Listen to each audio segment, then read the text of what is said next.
Oh, I knew it! Ingrid shouted, her voice shrill like an alarm siren. All eyes in the store turned to Elias. You were trying to steal, weren't you? I saw it clearly. You dropped it while trying to slip it into your pocket. Elias stammered. No, I just dropped it by accident. Ingrid didn't let him finish. She grabbed the phone, her hand trembling slightly, but her voice was firm. Call the police. There's a young black male attempting to steal. Still here? Becoming aggressive. Elias froze. The entire store fell into silence. He clearly heard a woman whisper, well, he does look suspicious, and someone pulled out their phone to start recording. A warm Saturday afternoon in the town of Montclaire, where everything seemed to drift slowly along the rhythm of peaceful life. Families strolled beneath the trees, children's laughter echoed through the park, and the air carried a hint of sweetness from the cafe on the corner. But for Elias Moreau, a 17-year-old boy with bright eyes and a steady demeanor, today meant something more. It was the day he would buy a birthday gift for his little sister, Clara. Elias had been working part-time for months at a small cafe near the train station, patiently saving every franc from his tips and weekly wages. He had already picked out the dream gift, a delicate silver bracelet with tiny, intricate charms from the renowned jewelry store Montclaire, a place people like Elias usually admired from the outside. Today, he was ready to step in. Elias adjusted his polo shirt under his open hoodie, his eyes catching his reflection in the glass. He knew exactly how he looked, a young black teenager in a hoodie, and he knew what assumptions often came with that image. But Elias told himself, not today. Today, I'm just a brother buying a gift for his sister. He pushed open the heavy glass door. A soft chime rang, elegant and welcoming. Montclaire looked just as he'd imagined, polished marble floors, spotlights shining on gleaming pendants behind glass cases, and the rich scent of polished oak and expensive perfume. The clientele were elegantly dressed, ladies trying on gloves to handle necklaces, gentlemen quietly discussing new watches from Milan. Elias walked up to the counter where a stern-looking woman stood behind the glass. Her name tag read Ingrid Bauer. Her hair was neatly pinned back, blazer crisply pressed, her eyes sharp. The moment she saw Elias, her expression shifted subtly but enough for him to notice. Her lips tightened. Her gaze scanned him, silently questioning what kind of person he was. Elias approached with a polite smile. Hello. I'd like to see that silver bracelet in display case 3. Ingrid didn't smile. She folded her arms, tilting her head. Are you sure? That one's quite expensive. Elias stiffened but kept his smile. He pulled his wallet from his hoodie and opened it, showing a neat stack of bills. Yes, I've been saving for 3 months. Ingrid glanced at the money, then back at Elias, her eyes still cold. She didn't reach for the bracelet. Instead, she asked, that kind of money? Where did you get it? Elias' throat tightened. The question wasn't about the money, it was about who he was. I work part-time at Parker's Cafe. Every day after school. Ingrid raised an eyebrow, tapping her nails against the glass counter. Is that so? Strange. Easy to be misunderstood. Elias clenched his hand in his pocket but kept his voice even. I just want to buy a gift for my sister. Please let me see it. Ingrid slowly opened the display, retrieving the velvet tray with the silver bracelet, but added, be careful. That piece might cost more than your yearly income. Elias said nothing. He gently lifted the bracelet from the tray, fingers tracing the tiny charms. But in a moment of misstep, it slipped from his fingers, bouncing off the glass counter and falling to the floor. I knew it. Ingrid shrieked, her voice cutting through the air like an alarm. All eyes turned to Elias. You were trying to steal it, weren't you? I saw you. You dropped it while trying to pocket it. Elias stammered. No, I just slipped. Ingrid didn't let him finish. She picked up the phone, her hand trembling but her voice sharp. Call the police. A young black male attempted to steal merchandise. Still here? Becoming aggressive. Elias froze. The entire store went silent. He heard a woman whisper, he does look suspicious, and someone pulled out their phone to record. He knew it clearly now, every word, every movement he made from this point on could decide his fate. The wail of police sirens pierced the peaceful Saturday afternoon of Montclaire, causing passers-by to glance curiously toward Montclaire, the town's luxury jewelry store. Inside, Elias Moreau stood frozen, silent, unmoving, his eyes filled with fury and pain, locked onto Ingrid Bauer, who stood smirking after calling the police. He knew exactly what would come next. Just minutes later, the heavy glass door swung open. 2 officers entered, one older, broad-shouldered, with a steely gaze and graying beard, Sergeant Richard Vogel, the other younger, more cautious, and visibly conflicted, Constable Luca Anderson. Ingrid immediately pointed. There. That's him. I caught him trying to slip the bracelet into his pocket. Sergeant Vogel approached Elias, hand already hovering over the cuffs at his belt. Hands up, boy. Elias swallowed hard, keeping his voice calm. I didn't do anything. The bracelet fell, I hadn't picked it up yet. You can explain that down at the station, Vogel said coldly. Hands up. Constable Anderson looked from Elias to Ingrid, then to the bracelet still lying on the floor. He said nothing, but his furrowed brow told Elias there was doubt in his mind. A thin thread of hope. Elias inhaled deeply, steadying himself, and spoke clearly. Call my mother. Right now. She's the only one with the authority to handle this. Ingrid scoffed. Oh, let me guess, your mother's a lawyer? Or just another single mom blaming the world? Elias didn't respond. Calmly, slowly, like disarming a bomb, he pulled his phone from his hoodie and dialed. 1 ring. 2.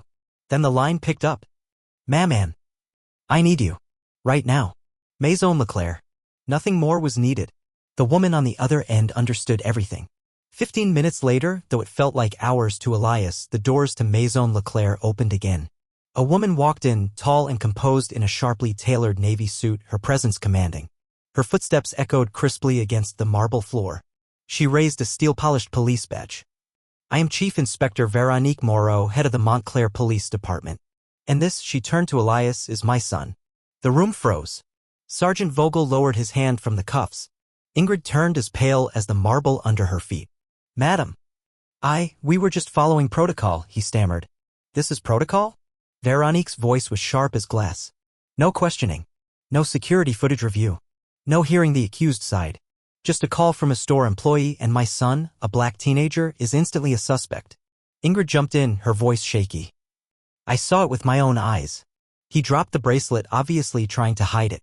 Veronique turned to face her directly, her gaze slicing through every layer of defensiveness. That boy came here to buy a birthday gift for his sister. With money saved over 3 months working after school. And you saw a black teen walk into a luxury store and immediately thought, thief. Ingrid's mouth hung open. No words came. I want the security footage. Now. No one dared object. A few moments later, the video played on a screen behind the counter. Elias entered. Spoke politely. Showed his money. Pointed at the bracelet. The bracelet slipped from his fingers and fell. He bent to pick it up and was stopped. No theft. No suspicious movement. No crime. The room was silent. Constable Anderson nodded slightly as if confirming what he already suspected. Vogel swallowed hard, face flushed. Ingrid lowered her head, lips trembling but speechless. Well? Veronique said, eyes locked on Vogel. Do you still want to cuff my son? No one answered. Veronique turned to Elias. Let's go, my dear. Elias looked around once more. His gaze lingered on Ingrid and then he said softly but piercingly. I only came to buy a bracelet. Then he walked out. Back straight. Head high. 3 days after the incident at Maison Montclaire, the town of Montclair was no longer as peaceful as it once had been. The news spread like wildfire. On the evening broadcast, the headline was clear. Black teenager falsely accused at renowned jewelry store, his mother is Montclair's chief of police. Articles, comments, store footage, everything went viral across social media like a storm. People couldn't believe that in a supposedly modern town like Montclair, racial prejudice and discrimination still operated so silently and so coldly. Ingrid Bauer was immediately suspended from her position. Maison Montclair issued a press statement. We do not tolerate racial discrimination in any form. But those words couldn't erase the thousands of one-star reviews or the calls for boycott flooding in from across the internet. Sergeant Vogel was placed under internal investigation for acting hastily, violating procedural protocol, and exhibiting signs of racial bias. People began asking, if Veronique weren't Elias's mother, would the outcome have been the same? In the Moreau family's living room, Elias sat quietly, eyes fixed on his phone screen, scrolling through posts that tagged his name. Some defended him. Some were angry. Some shared similar experiences, each one echoing the same sentiment. I've been Elias too. A child's cheerful voice cut through his thoughts. Elias. Look. Clara, his little sister, ran into the room, proudly holding out her wrist adorned with the silver bracelet, the bracelet Elias had dreamed of buying for her for months. His mother, Veronique, had returned to the store and bought it quietly, as if to finish the promise he hadn't been allowed to keep. Do you like it? Elias asked softly. I love it. Clara beamed. You know what? Mom said you picked it out. So I'll keep it forever. Elias nodded, a faint smile forming after days of tension. But deep inside, a hollow ache remained. He murmured to himself, I just wanted to buy a bracelet. And now it's all turned into this. Veronique sat beside him, resting a gentle hand on his shoulder. You did nothing wrong. You did nothing wrong. What's wrong is how people see you. Then how do I change the way they see me, Mom? Veronique was silent for a moment, then answered. By not bowing your head. By existing, by succeeding, by refusing to let them define you. But I know there will be more days like this. Elias nodded. Not in resignation, but in understanding. He had weathered his first storm and was still standing. On the TV screen, the reporter continued. The mayor of Montclaire has committed to expanding anti-bias training across all government and public service institutions. The case of Elias Moreau has sparked statewide calls for reform. A happy ending? Not quite. There was no direct apology from Ingrid. No one could give Elias back the trust he lost when he walked into Maison Leclerc. But no one could take away this either. He hadn't stayed silent. He hadn't broken. And most importantly, he wasn't alone. A week after the incident, the town of Montclaire had not yet quieted down. The media continued their daily updates. The hashtag Justice for Elias kept spreading across social media in France and beyond, reaching many parts of Europe. Meanwhile, Elias Moreau, 17 years old, went on living like any other teenager, going to school, working part-time at the small cafe near the town square, and taking his younger sister Clara to ballet class every Wednesday afternoon. But one thing had changed. People were now listening to him. On a Sunday afternoon, inside the small town hall auditorium usually used for community workshops, the place was packed. Though it wasn't mandatory, nearly the entire city council was present, including the mayor, the deputy chief of police, and representatives from the local education board. Members of the press stood crowded in the back. Elias stood at the podium, hair neatly curled, white shirt buttoned to the collar, one hand gripping a slightly crumpled sheet of paper. He took a deep breath, his eyes sweeping across the room. There was no fear left, only resolve. My name is Elias Moreau, he began, his voice calm but clear. Last week, I only wanted to buy a bracelet for my little sister. But I was treated like a thief. Suspected. Insulted. Judged just because of my skin color and the hoodie I was wearing. A wave of silence swept across the room. I didn't shout. I didn't fight. I stood still and waited because I knew that if I did anything differently, I might not have made it home that night. He paused, squeezing the paper in his hand tighter. His eyes blazed with intensity. But today I'm not standing still anymore. I speak not just for myself, but for all the young people, those who walk into stores, train stations, schools every day, and are doubted just because they don't look like they belong there. Applause echoed from the back of the room. Elias didn't pause. I don't want anyone to grow up like I did, learning how to smile when insulted, how to apologize without doing anything wrong, how to shrink themselves just to avoid attention. And I want to start change here in Montclair. By calling for our schools to include unconscious bias education. By calling for our police force to undergo real training, not just theory. And by ensuring that youth voices are not dismissed.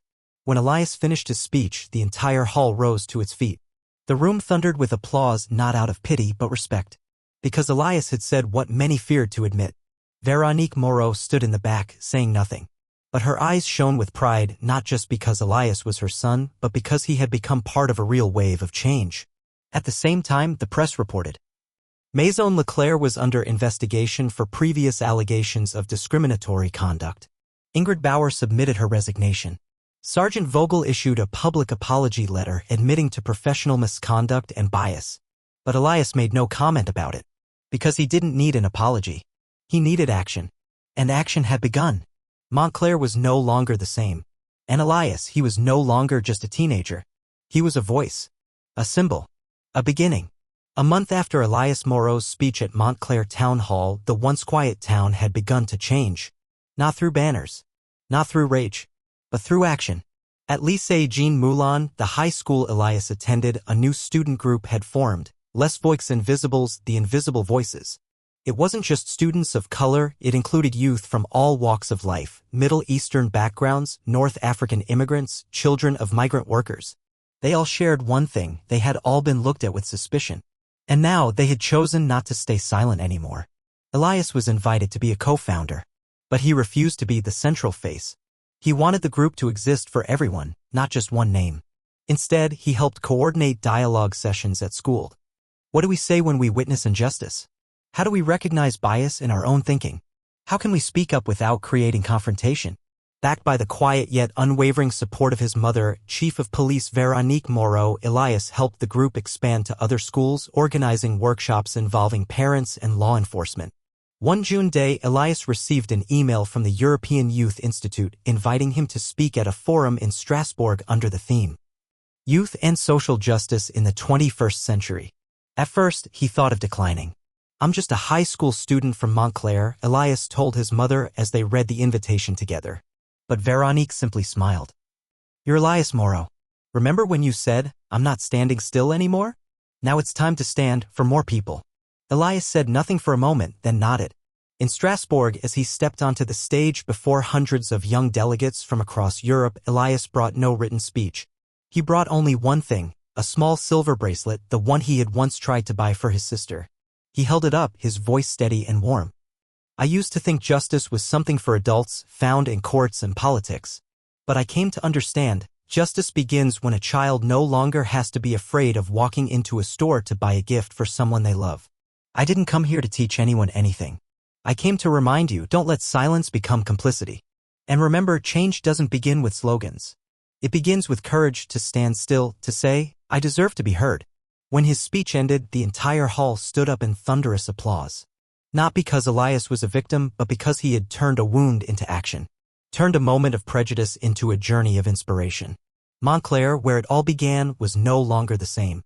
Maison Leclerc, once a symbol of elitism, had been sold to new ownership. The store was renamed Clara Bijou, after Elias' sister. A portion of its profits was pledged to scholarship funds for youth of color in the region. And Elias, the 17-year-old once suspected simply for being himself, was now invited to serve on the city's Youth Advisory Council.